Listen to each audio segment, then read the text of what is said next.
How about that third section? Third section? Yeah. Mm-hmm. Crazy. I'm into it, but I feel like they're leading us down a path and there's going to be a twist. Yeah. So. Yeah, I feel the same way, especially when the necklace came, and I'm like, first they were giving us a lot of hints of like, oh, Bert, Bert, Bert, and now it's like Daniel, Daniel. But I feel like it's too easy. They're giving us crumbs. Yeah, like I don't think it's that simple where she's just like, here's the necklace. Oh my gosh, just like her father, and you know. And then like the mom that was spelling out DA, but I'm like, I don't think it was Daniel. I'm kind of scared that I think Dad. it's Dad. Yeah, I think it's Dad. I know. And she's over here like Daniel, Daniel, but I'm like, she didn't finish. So I think he's out. Makes me. I think it's. I'm going back to my original theory, which is that's the brother, and somehow the dad was protecting the brother. Also, the brother was in the house, like the night of, and like maybe stashed the necklace there or something. I agree with you. It's like they're making it so obvious that it's the husband that I'm kind of like, or the husband's working with the brother. I don't know, but like making it so obvious that it's the husband that now I'm like, I don't know. That makes sense. And I think the fact that the detective was like, you already tried to pin it on this one guy one time. Now you're gonna try and do it to like, because obviously it was a significant other. Now you're gonna do it to your fiance. Like they're not gonna believe her. So I feel like it could be that way, but because he mentioned that, I'm like, I don't think it's gonna be that simple. They're gonna do some crazy plot twist somewhere. But do we think they're trying to incriminate her? Like maybe the brother actually hates her and he's been pretending all this time because of a guilt with the mom, but now if the mom dies, he's gonna be like, all right, let me crush Chloe because of some deep-rooted like sibling thing that we haven't read yet. If he is working in cahoots with the dad, maybe the dad's mad that Chloe turned him in and they're just trying to like, you know, get revenge or something. Damn. I didn't think about that. It just came to my mind. And then who are the other options? I don't know. Her front desk lady. Like, why was her front desk lady there at 6:30 in the morning? So early, yeah. I don't know. I thought that storyline is just her having an affair with Daniel, maybe. Ooh. Yeah, like, maybe. I mean, I don't think Daniel is killing anybody, but she did smell vanilla perfume and sweat on him. So yeah, I was wondering about that. Yeah, maybe they're having an affair. Or the assistant. I can kind of see that. I didn't think about that, but I can see that. Just because she, in her past, her friend or her roommate, with that whole affair thing. Oh yeah. Maybe the assistant wants to get her out of the picture so she can have the fiance to herself. So maybe she's working with the brother, working on her own. She knows all the secrets of the office location as well. That's true. She would have seen the what's her name? The last girl. If she was hanging out, yeah. If she was hanging out with Daniel, she can swipe his key, make a copy, even though he doesn't know, and just like, oh, let me go drop off this necklace. But the one thing where I'm like, Aubrey, the first one that went missing, and then she out of nowhere ends up being the girl that was in the farmhouse. I feel like they're pushing that too much. I'm like, okay, I don't know. They're just trying to find a connection, but I don't know. That makes me like, if it's Daniel, how like, how do you just pick her just because Chloe saw her that one time? I don't know. Yeah, it's a little thin. But then how would the brother be like? The brother was there. One? Oh, he was there. Oh, I think so, right? In that. Oh no, never mind. No, I don't think he was there. I got confused because there was a part where she was switching from like the past to the present, and I got confused. And I think I was thinking they were talking about the brother being there, but I think they were talking about the party, not the new stuff. I mean, Audrey, is her name Audrey? Audrey? I think it's what's her name? Audrey. I mean, it could just be random. Like Yeah. that she was in the wrong place at the wrong time. But I just think it's too obvious that it's husband. Mm-hmm. And like, why would the mom know And they about the haven't husband? met. She's in this retirement home. Mhm. She doesn't know anything about him. The mom must know something from the past that somehow connects to these murders. And for some reason, she was just kind of like traumatized by it and sitting on it and like not trying to actively communicate with Chloe until Mhm. now. Mm-hmm. So I feel like it's not like the mom would know anything from the present. I feel like it has to be something from the past. And like the only past players that we know of Mm-hmm. are the dad who's in jail, or the brother, or what's his name, the security guy who I don't think it is, the one that Burt Rhodes. she, what's his name? Yeah. Bert. Yeah, Burt Rhodes, who I don't think so, or somebody else who we maybe don't Another fully know is party. connected. Like, who knows? Maybe the husband is somehow connected to the past, but Could we've it gotten no be- indication of that yet. Could it be like a disgruntled patient? Like, you know how she was prescribing the medication kind of fast, it seemed? Like maybe a disgruntled patient or family member of a patient who found out about her history and is trying to bring her down because of a different reason. But how would the mom know about that? Oh, you're right. Never mind. Forgot about the part. Or the dad? Like, I think she's trying to say dad, and if she is saying dad, the dad must like know something, or like has been lying about his Yeah. culpability, or like knew of some other thing going on. Like if And he. she's been refusing to talk to her dad this whole time. She has not talked to her dad at Yeah. all since she Yeah. was a child. So, Yeah. and her mom's been unable to talk because of the incident and not being able to speak. So it's not like she ever really asked her parents like what happened. Yeah. That theory. Did you guys watch what is it called? La Casa de Papel. I forgot what it's called in English because I didn't watch it in English. Money Heist. Money Heist. Yeah. So the whole thing with that was that they had this like heist planned out for like years, like 20 or so. It was like, I think from the dad to the main protagonist in the show in the present. Like it was years and years of planning. So that makes me think now that what if the dad, obviously he planned out these murders and he's like, oh, later I'm gonna share this plan with my son and then he's gonna do it or something like that. But I don't like, what would be the motive? I don't know. It seems kind of weird.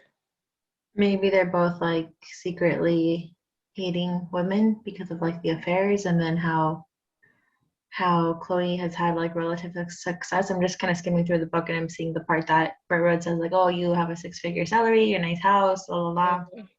Like maybe it could be that. They could be in correspondence through letters if it's the dad and the brother. But I'm not really sure, because then why would the brother be pretending to like care so much if that was the case? I'm also thinking, who are the people who have seen the mom? Obviously the kids, and also the what's his name, the journalist, which I'm like, Who's been like absent this whole time, and I'm kind of like Yes. surprised because she Yeah. was talking with him and then she hasn't called him this entire time. Like, hey Yeah. Aaron, look into this person. Yeah. Aaron, check, like, yeah. So I don't know. I feel like, are they gonna just bring him in and then it's him? But it's like, then I don't know. Mhm. It's, Yeah, that whole situation's weird. you know. You think he'd be lurking around more. Mhm. Especially with how he was at the beginning. Mhm. But what about her vision where she saw a woman coming out of the Herself. oh Mhm. yeah. Could be her. woods? Yeah, she thought it was herself, but was it her mom, or could it be a woman instead of a man? Well, we're also like only starting to get little crumbs about what happened with the boyfriend, the college boyfriend, where it seems like she was maybe not in her right mind and something happened because she was mixing the drugs and the alcohol. So maybe that's why she's like suspicious of herself, because she feels like when she gets to a certain point with the drug use, like she doesn't know what's going on. Yeah. I still don't think it's her, but who knows? But is she gonna get set up where it looks like it's her? That's what I'm It seems thinking. like that's what they're doing. I just And like why, like I don't know. I guess it's because the police don't have any more leads, because I just don't know why they'd suspect her. Like, you know, like she's being dumb and she's saying like weird stuff, but I think that could be explained by someone who's traumatized and who is being like triggered by the situation, not like she has no history of violence. Yeah, which I feel like they're trying to portray the whole like, oh, you're the daughter of a murderer, so you are established as like evil just because your dad was evil. But I don't know. I feel like the detective should know better about trauma and stuff like that. Like they know her history now. The way they're acting, they seem kind of like they're not doing the right job. They're just like, no, you're bad. You need to stop. I mean, yeah, she does need to stop like snooping around and putting herself in situations where she shouldn't be, but I don't know. Well, don't police, well, I've heard, I mean, mostly in books and sometimes news, they just want to pinpoint somebody so like the community knows, okay, we caught this person. Might not be the actual person, but we need to, as a police department, need to pinpoint somebody before like the public gets out of hand with it. And she's like their only lead right now. I don't think they get trained in a lot of, you know, how to talk to people with mental health issues and trauma, which is really sad, because then they could end up like mistreating someone with that history or just pinning it on them and it's not really them.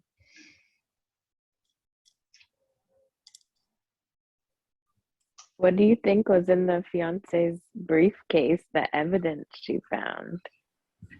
I don't know. I was thinking it might be a bunch of pills, but I feel like I don't know. I think I read it kind of fast and intensely, so I didn't have much time to make conjectures, but I was kind of thinking about like what the brother was saying about like, oh, there's a bunch of pills, but I was worried that they were gonna ask her like, hey, what's in there? And I was like, oh my gosh, here we go. You being, you know, snooping around, grabbing stuff that you shouldn't be grabbing. I don't know. I think it's Melissa. I was like, who's Melissa? the assistant. The secretary. Like, why even have her involved? Why even know like her Yeah. name? Yeah, that detail was strange and kind of random, so I feel like it's gonna have to show up in the future or in Mention her the gym rest of bag. the- Like, what's the point of all that? That's where she has all the necklaces that she's planting in people's houses. Well, that's why I thought it was a woman the whole time, because I know like some serial killers take tokens and we're going to assume it's a man, but it's International Women's Month. It could be a woman. We don't know.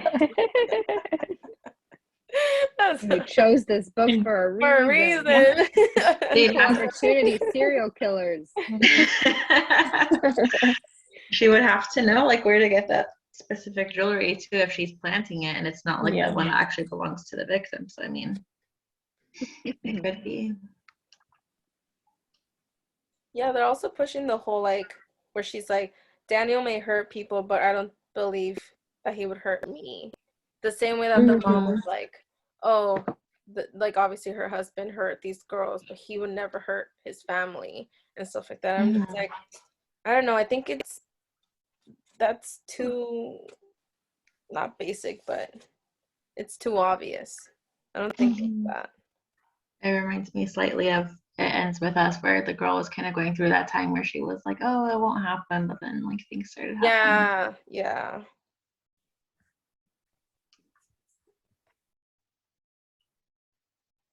And then the whole like Daniel didn't even go to New Orleans.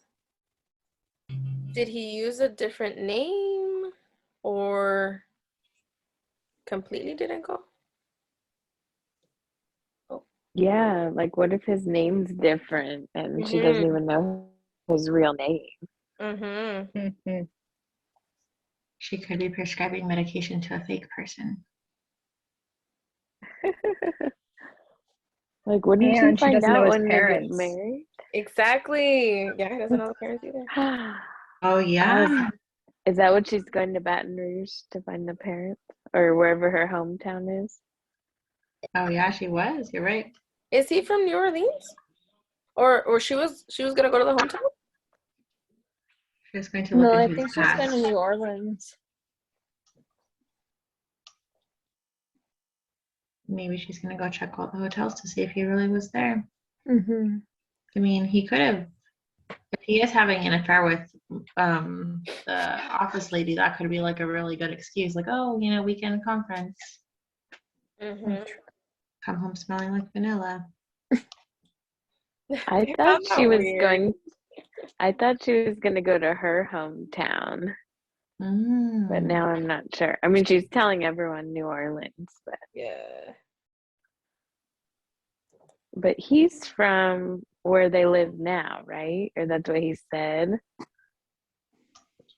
I think so. I'm not sure. Maybe she found his real ID in his briefcase and his real Oh. name Oh. But wasn't with his old address. Oh. I don't know. That could be.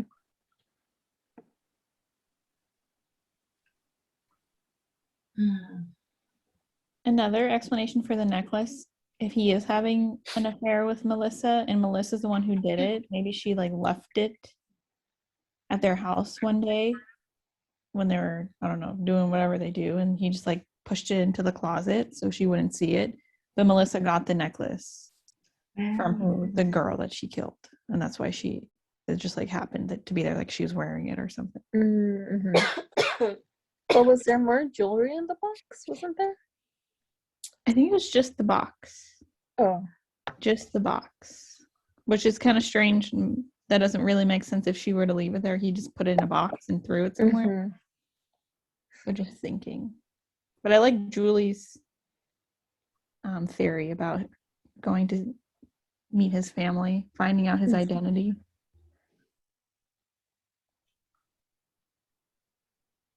Yep.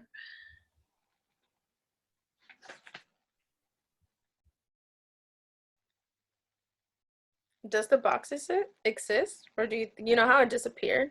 And she's like, no, I saw it. Mm-hmm. It might be a dream she had. A hallucination because she had a lot of like drugs and alcohol. Yeah, she keeps popping pills and then drinking. I highlighted in the book like how often she was saying it just in that chapter. I think it was like 3 times in like a span of a day, and I was like, oh my gosh, this is intense. Yeah. She's losing it. I was also wondering if the fiance was like drugging her, like if he put something in that wine, Could or be. if it was just her own drugs. Or the brother, since he brought the wine bottle, maybe he brought one in the past and he left it, or like a bottle that someone brought for the engagement party. True.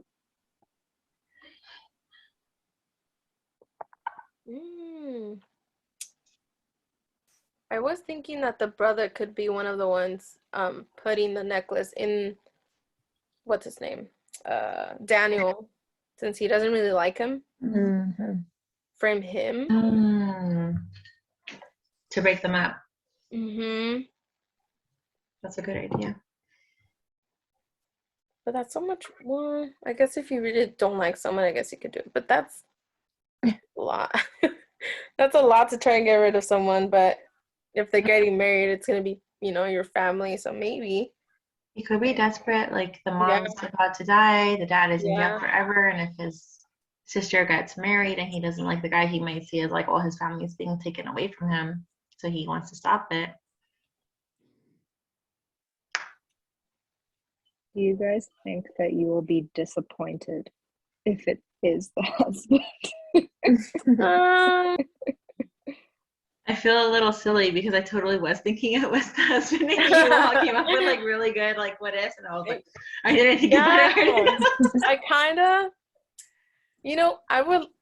I wouldn't be mad if it was the husband, but it was the whole, like someone mentioned today, the affair thing with the assistant. Like they both somehow got together to frame Chloe, because I feel like I've heard that in Crime Junkie and all these like little podcasts where the person who's having an affair with like the significant other of this person, they try and frame that other one. So if it's that, I'm okay with it. It sounds kind of cool. But if it's just him, like it was too obvious. Like, bro, me lo diste, Yeah. This kind of makes me think of Verity, just because of like, maybe this is too much of a spiral, but what if Daniel wants to marry Chloe and then like they'll make her go to jail or something, or / kill her as well, and then they get to keep all her assets. It seems like she's doing well for herself, and then the husband could be interviewed as well and become like famous and write a book or something. I don't know. That's like true. he could talk Like, at his I was conferences here. about his experience, especially because he works in drugs and she has a drug problem. I don't know. And I'm assuming Melissa knows more of the details about like how much money she gets with each patient, and how much her practice is worth, and things like that, because she helps her with that business.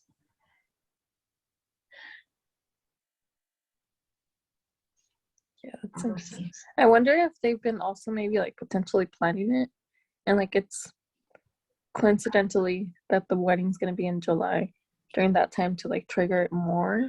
That way, then like she falls for it, and then they can easily frame her. Which is interesting. Like, that I they mean, have that as the passcode. Yeah. Like they're not married yet. They're not married yet, and I don't know. Like it's just too. On the I don't know. nose. I don't know many men that are very like, oh my gosh, it was our wedding day. Like a lot of men. It was our wedding day. Don't remember the birthdays of their kids, and like or anniversaries, which that would be anniversary. That's what I'm exactly. It hasn't happened yet. Yeah. I don't think they would do that in a book. He keeps saying like 2 months I get to marry you. Yeah, like it seems a bit much. Yeah. Like, is he plotting something else? I feel like that day there's going to be a big reveal. On that day, you think they'll make it all the way to the wedding?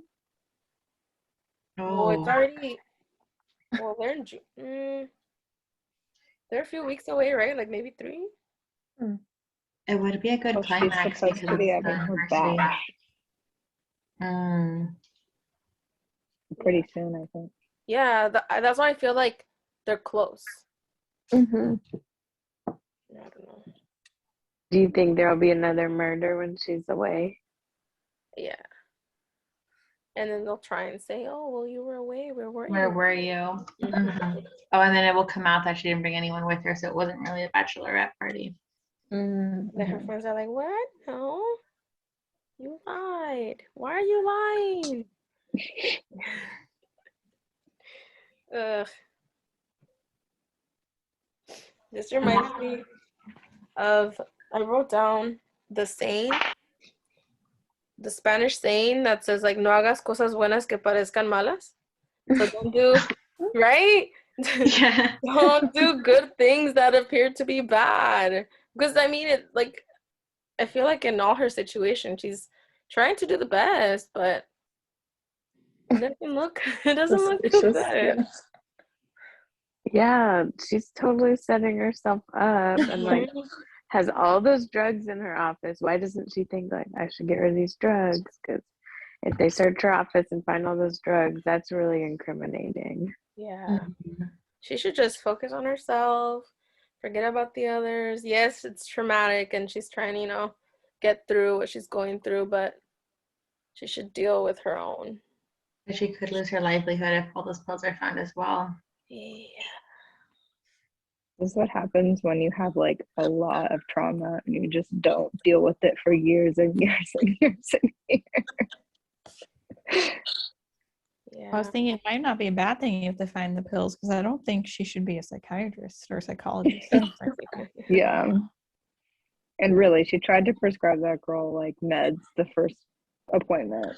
That's crazy. Oh, there was another thing that she said in the last chapter. I think it was last chapter. I think when she was talking to the college boyfriend, where she was like, "I'm gonna go and get my PhD, and then I'll get my master's." Did anyone else catch that? What did I rewound? I'm like, When wait, she was did I like just drinking? hear? I was like, author do you not know how it works? Oh, really? I didn't catch that. I Yeah, it didn't- stood I out to didn't me right either. away. I was like, the hell? Is it psychology different than every other program? I was worried about that because some of the things the author has decided to do, it just doesn't seem like it could be a very clever ending or a very not like just like random ending that doesn't make much sense. So I'm worried about that. Yeah. I wonder if that other psychiatrist is going to come into play. Didn't she have the daughter who Shannon? was at the party? Yeah. Yeah. Maybe her daughter will go missing next. Next. Oh, that's true. She was a teen, right? Yeah. Huh. I feel like if she'll be taken, but they'll be able to find her, and then they'll catch whoever did it because we know her more personally than the others. Makes sense.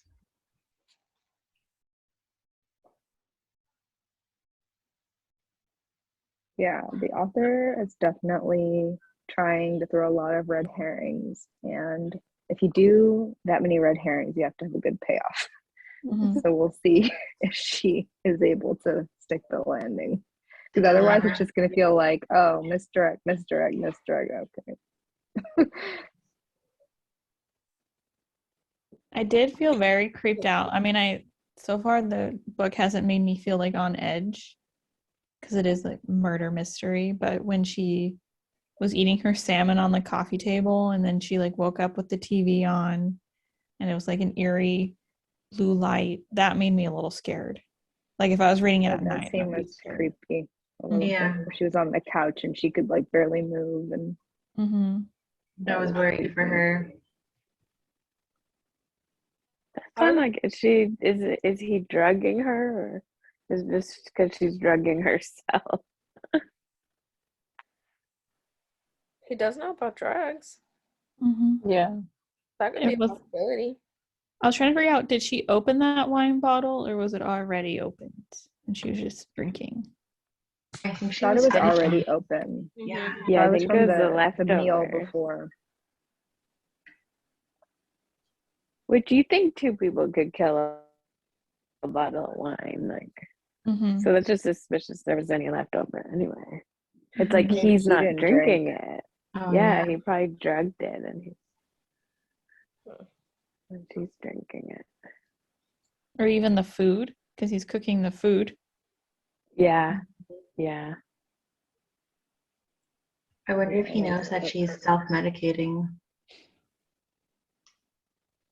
I feel like you would have, unless you're like a... He could be that oblivious, but I don't know. They also don't know each other that well. So maybe you can't notice. Yeah. I was going to say, since he's getting all these prescriptions under his name, shouldn't he be getting like some notice about his insurance or like something to his name through the mail, you know? Yep. There's no way he does, like she's going over there and like, oh my gosh, let me get rid of the paper so he doesn't see. Yeah. Maybe she gets it mailed to her office and that's how Melissa knows. She reached out to them and then there was like a connection.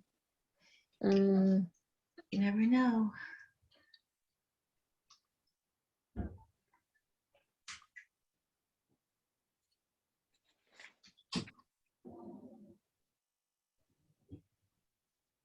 Cooper. I don't know. That's what it sounds like. I feel like it could be Cooper, yeah, especially because we haven't had the opportunity to see like from his perspective, just Chloe, so. And it's the only person she doesn't suspect. Yeah. So it's going to be the person who does it. Besides Melissa, I still think. Or Melissa. oh yeah, that's right. Cooper, Daniel, Melissa. Maybe the dad was Yeah. training him to do it like back then, and then, you know, he's going to do something on the anniversary. I feel like the dad was just a pedophile and just like I'm gonna go to jail anyway. Might as well go to jail for murder over pedophilia because isn't it true that the inmates are more violent towards pedophiles than murderers? Yeah. Yeah. Even though he did murder little girls, so maybe there's still, I don't know. Or maybe it was Cooper and the dad went down for both just to protect his son, who was also his protege, or also just because he was his son. I don't know. I'm still curious about the reporter too. Oh yeah, that's right. I forgot about him. Yeah. It's weird that the book forgot about him too. Yeah. Well, she was gonna call him after she took the drugs, and then she decided not to. So Yeah. She probably should have. It's also kind of like odd that she's like, oh, who do I tell? Who do I tell? Oh, I want to tell Aaron. Oh, he would Yeah. be proud of me. I feel like she kind of has a crush on him in a way. Well, you were mad at this guy for trying to reach you. Now you're over here like, oh, he would be proud. Oh, like, I don't know. It's a little odd. It's a little odd. yeah, Doesn't have the best judge. No, no. She's not one of my favorites. Yeah, like I don't like dislike her. It's more that I'm just like, girl, come on. Don't, Yeah, don't do that. yeah, Do better. yeah. But I don't like dislike her. I just think that she She needs help. is making very bad choices. It does. Yeah. Mhm.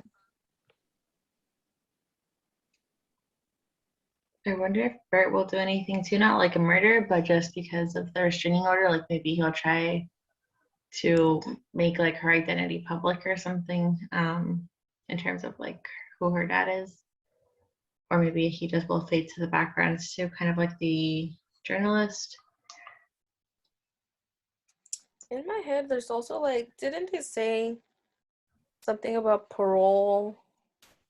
Like, was there a definite time he was gonna spend in jail? I don't remember. I I feel think like he they, got like 6 life sentences. oh, I don't think there's possibility of parole. oh, okay. Could it be like what is it called? Furlough, when someone in your family is like gonna die and you're in jail and then they let you go for like a day or two just to like say goodbye and then you have to go back. Oh. And the mom's, seems her condition is severe.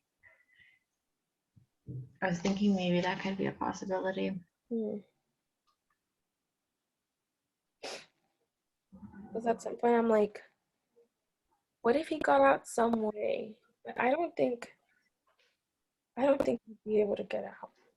I'm not saying that dad is not smart, but I don't think so. That's like too much.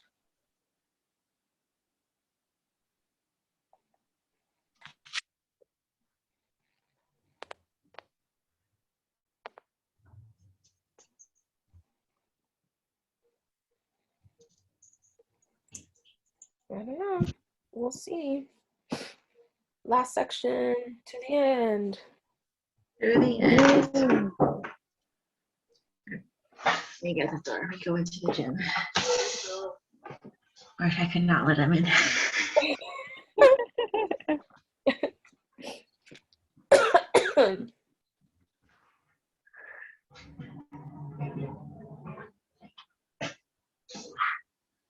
Should we discuss our books? Our book options? Yeah. Oh yeah, I forgot.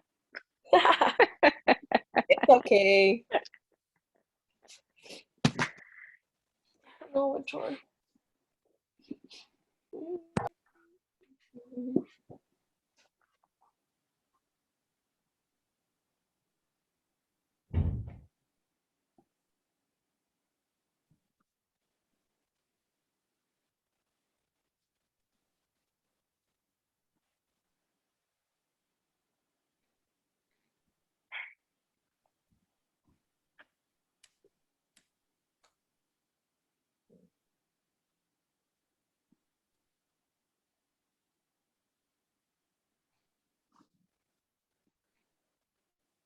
Katie, is your hair darker or is it just I the got light? A glaze. I get a glaze every Yes, donut. 4 months. So it's not permanent, it washes out, but like during the winter and fall is more like a red. And then in the summer, spring, I go more neutral. So it looks Oh, very it's dark pretty. at first, but it washes out. Because I'm getting yeah. gray hair, so I have to cover them up. Oh, Same gosh. here. Same here. I thought about going, I have naturally like a light brown hair color. So I thought about going back to that because you can kind of hide grays with lighter hair, I guess, a little bit more, but this is just easier for the meantime. But what's nice good. about the glazes is you don't get a line because I have lighter hair. It just naturally lightens over time and you don't get a growth line out of it. Ah.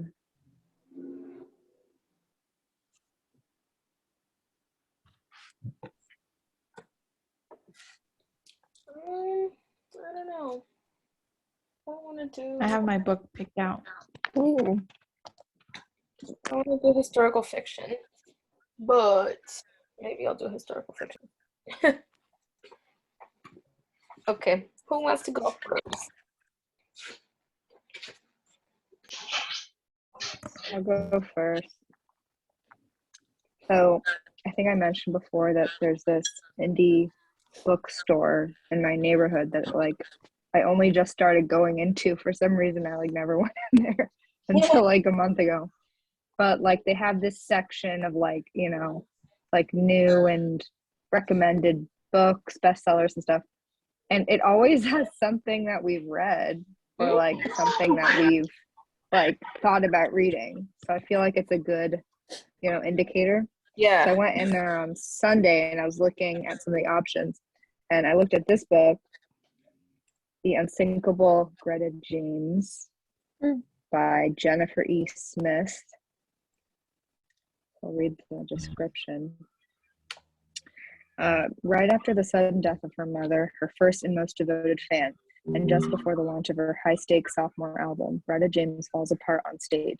The footage quickly goes viral, and she stops playing, her career suddenly in jeopardy, the kind of jeopardy her father, Conrad, has always predicted, the kind he warned her about when he urged her to make more practical choices with her life. Months later, Greta, still heartbroken and very much adrift, reluctantly agrees to accompany Conrad on the Alaskan cruise her parents had booked to celebrate their 40th anniversary. It could be their last chance to heal old wounds in the wake of their shared loss. But the trip will also prove to be a voyage of discovery for them both, and for Ben Wilder, a charming historian on board to lecture about the call of the wild, who is struggling with a major upheaval in his own life. As Greta works to build back her confidence and Ben confronts an uncertain future, they find themselves drawn to and relying each other. It is here in this unlikeliest of places, the sea, far from the packed city venues where she usually plays and surrounded by the stunning scenery of Alaska, Greta will finally confront the choices she's made, the heartbreak she's suffered, and the family hurts that run deep.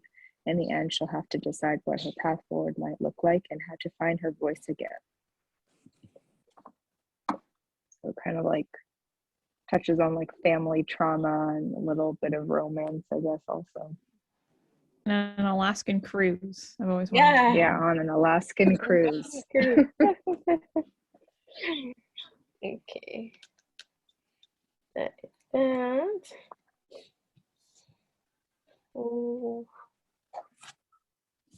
I can go next if it's ready. So I'm going to go slightly out of like my usual recommendations. I'm going to pitch the one I won in the raffle to the Academy, a love story by Dana Schwartz. It's Arisa's young adult book club pick. And it is a gothic tale full of mystery and romance. So the part where it is me is that it's the gothic part. Because I did like Mexican gothic and I like other gothic literature. So Hazel Sinnett is a lady who wants to be a surgeon more than she wants to marry. Ooh. Jack Kerr is a resurrection man who's just trying to survive in a city where it's too easy to die. When the two of them have a chance encounter outside the Royal Edinburgh's Anatomist Society, Hazel thinks nothing of it at first. But after she gets kicked out of renowned surgeon Dr. Beechman's lectures for being the wrong gender, she realizes that her new acquaintance might be more helpful than she first thought, because Hazel has made a deal with Dr. Beecham. If she can pass the medical examination on her own, he will allow her to continue her medical career. Without official lessons, though, Hazel will need more than just her books. She'll need corpses to study. Dun, dun, dun. Luckily, she's made the acquaintance of someone who digs them up for a living. But Jack has his own problems. Strange men have been seen skulking around cemeteries, his friends are disappearing off the streets, and the dreaded Roman fever, which wiped out thousands a few years ago, is back with a vengeance. Nobody important cares until Hazel. Now Hazel and Jack must work together to uncover the secrets buried not just in unmarked graves, but in the very heart of Edinburgh society. It seems like kind of like a mystery as well. And that concludes my pitch. Okay.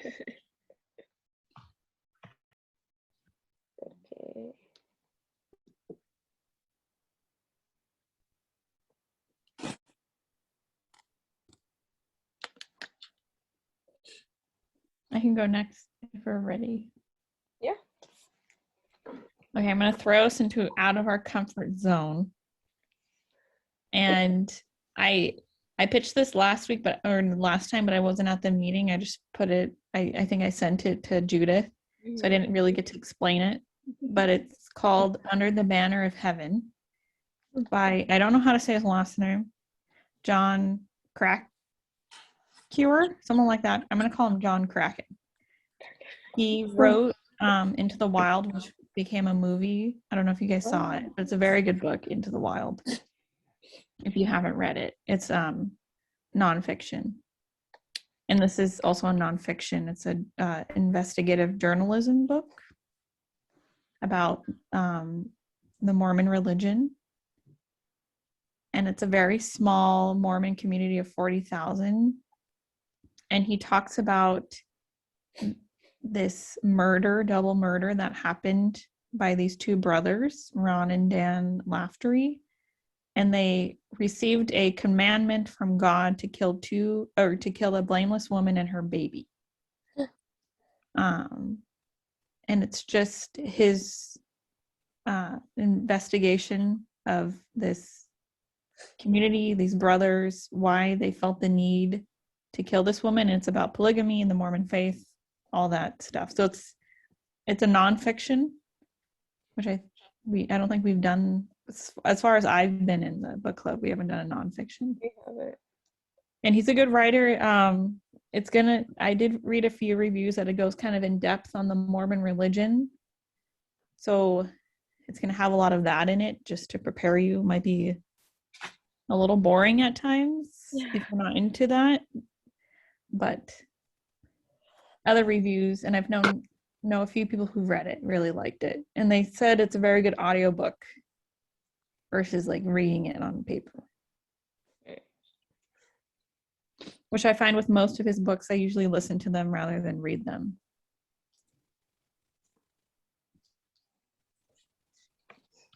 Under the Banner. It was the one you... Like Under the Banner of Heaven. Yeah, same way. Okay. Got it. How did you hear about that one, KB? My boyfriend's dad read it, and he's a big reader, and he suggested it because he always wants to suggest these very strange books to me for book club, but this one sounded interesting. So he's always giving me ideas. What do you say when it's one that you're not really interested in? Well, because he and I both read a lot of sci-fi, so he recommends a lot of those. So I'm like, oh yeah, we're more interested in like these genres. So he's like, oh, I'll find one. So So it's like a non-fiction murder. Mm-hmm.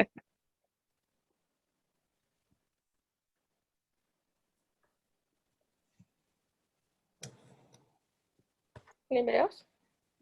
Okay, I'll go next.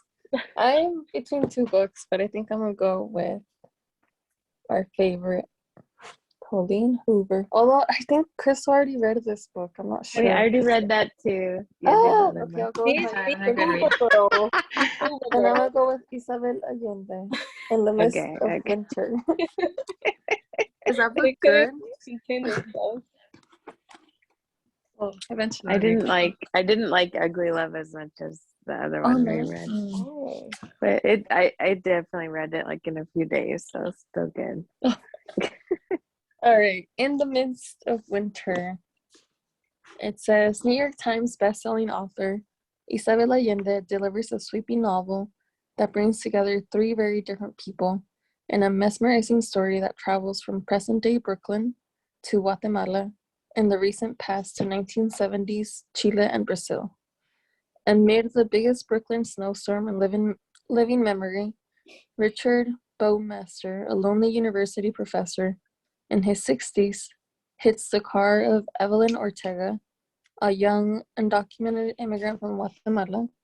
What at first seems an inconvenience takes a more serious turn when Evelyn comes to his house seeking help. At a loss, the professor asks his tenant, Lucia Maras, a fellow academic from Chile, for her advice. As these three lives intertwine, each will discover truths about how they have been shaped by the tragedies they have witnessed, and Richard and Lucia will take a chance on unexpected, long overdue love. Did you suggest that one before? I think I did long It time sounds ago. familiar. I was like, why do I feel like Evelyn was in the car crash? What? I'm I just didn't even know finishing Evelyn. my first Isabel Allende book and I like it. What? I'm just finishing my first Isabel Allende book and I like it. Nice. I'm gonna also do a repeat suggested book. This one. Oh. The historical fiction, but I recently saw it across one of the Bookstagram people, and they said it was good, and I'm like, okay, fine, I'll give it a shot. This was supposed to be my first book for my book club, but the book club that was only between, bless you, between me and my best friend, and she never read it. I haven't read it. It's been over 2 years, so here we go. It's 1958, 2017. It says, after the death of her beloved grandmother, a Cuban-American woman travels to Havana, where she discovers the roots of her identity and unearths a family secret hidden since the revolution. I'm not a big fan of history, but why not go into Cuban-American? Havana, 1958, the daughter of a sugar baron, 19-year-old Elisa Perez is part of Cuba's high society, where she is largely sheltered from the country's growing political unrest, until she embarks on a clandestine affair with the passionate revolutionary. Miami, 2017, freelance writer Marisol Ferreira grew up hearing romantic stories of Cuba from her late grandmother Elisa, who was forced to flee with her family during the revolution. Elisa's last wish was for Marisol to scatter her ashes in the country of her birth. Arriving in Havana, Marisol comes face to face with the contrast of Cuba's tropical, timeless beauty and its perilous political climate. When more family history comes to light and Marisol finds herself attracted to a man with secrets of his own, she'll need the lessons of her grandmother's past to help her understand the true meaning of courage and what it means to be Cuban. So I'm not Cuban, so I want to see what that's all about. And it's kind of cute. I should have just that. cover, but it's kind of cool. I took Cuban literature and culture or something in Cal Poly for part of my Spanish minor, and it was very fascinating because their culture is very different from Mexican. Yeah, I don't really read and others, so it's good to know. I think that's why I was liking Isabel Allende, because I noticed that in the book I'm reading, it's she talks about the dirty war and stuff like that, and people disappearing. So good, it's good to know. Okay, so I'll send out a form, and when is it due? What's that? When is it due? I was gonna say, we should have it. I would say by the end of this week, by the 25th. Already? You guys usually send it out way, like, And literally. we're excited about it. That's what Like, next day, and the last person is either myself or Dailene or like maybe Katie, but it's like once they do it, it's like it's done. So Sweet. We have a good mix of genres for this round, so I'm excited to decide. Yeah, do you think Crystal has one? maybe I could ask her. You guys wanna see if she has something? Mhm. There'll be a surprise bonus at the selected. Yeah, you can always put it in the form. Three memes. Like Katie's, where we were like, What is "Hmm." that? Because Katie sent it to me. I think you sent it to me pretty late, and I was like, "Oh, I don't know what this is." So I just read it, and I was like, "What is this?" This is It's a little scary when you look It's a at little it, and then it kind of looks. The cover is very boring. yeah, that's why I was confused. I was like, But I think I did look on Amazon, and it does have like a lot of good reviews. So I was like, okay. I think when I was looking into it, I saw certain things about film or like a show about it. I'm not sure. Maybe it was I just think they are gonna make a show. right. Yeah. It seemed like it was gonna be some Hulu thing, but I don't know. Not. People love Mormons. They love learning about Mormons. It's like a And thing. documentaries. Did you guys ever watch Sister Murder. Wives on TLC? No. It's about polygamy. This family with Cody Brown as the husband and 4 sister wives. And it's just, I mean, it's like trash TV, but it's just. I've seen the previews for it. I need a wife though. If we have another set of twins for sure.